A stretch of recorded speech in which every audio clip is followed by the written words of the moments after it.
شرعی پردے کے ساتھ اسلامی ریلیوں میں شرکت کرنا کیسا ہے؟ محمد زبیر، مہاراشٹر، انڈیا سے۔ دیکھیں، عورت کی جو اصل ذمہ داری ہے نا، قرآن میں اللہ نے بیان کی ہے، وَقَرْنَ فِي بُيُوتِكُنَّ، سورہ حجاب میں، کہ اپنے گھروں میں قرار پکڑو۔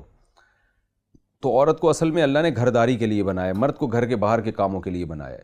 تو اصولی طور پر تو یہ ریلیاں یا جلسے یا یہ سب چیزیں مردوں کے لیے ہیں، تو اس لیے اس کی حوصلہ افزائی نہیں کرنی چاہیے، خواتین کی ریلیاں یا خواتین کے جلسوں میں شرکت۔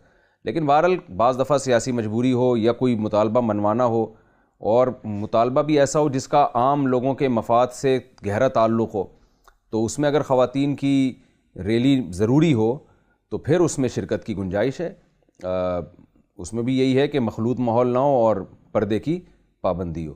بعض دفعہ ایسا ہوتا ہے کہ وہ ریلی کے ذریعے جو مطالبات منوائے جا رہے ہوتے ہیں، اگر وہ خواتین اس ریلی میں شرکت نہیں کرتی تو مطالبات نہیں منوائے جا سکتے، اور ان مطالبات کے نہ منوانے سے پھر نقصان کا خطرہ ہوتا ہے۔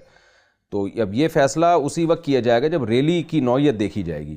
تو ایک عام ریلیوں کا تو حکم یہی ہے کہ نہ جائیں، عورتیں گھروں میں قرار پکڑیں، لیکن کوئی ایسی ریلی ہے جس میں نہ جانے سے ایک نقصان کا خطرہ ہے، کوئی مطالبہ کمزور پڑ جائے گا، خاص طور پہ وہ چیزیں جن کا ہے ہی تعلق ہی خواتین کے حقوق سے، تو وہ ہر ریلی کے حالات دیکھ کر یہ فیصلہ کیا جائے گا کہ بڑے ضرر سے بچنے کے لیے چھوٹا ضرر شریعت میں حکم ہے کہ برداشت کیا جاتا ہے۔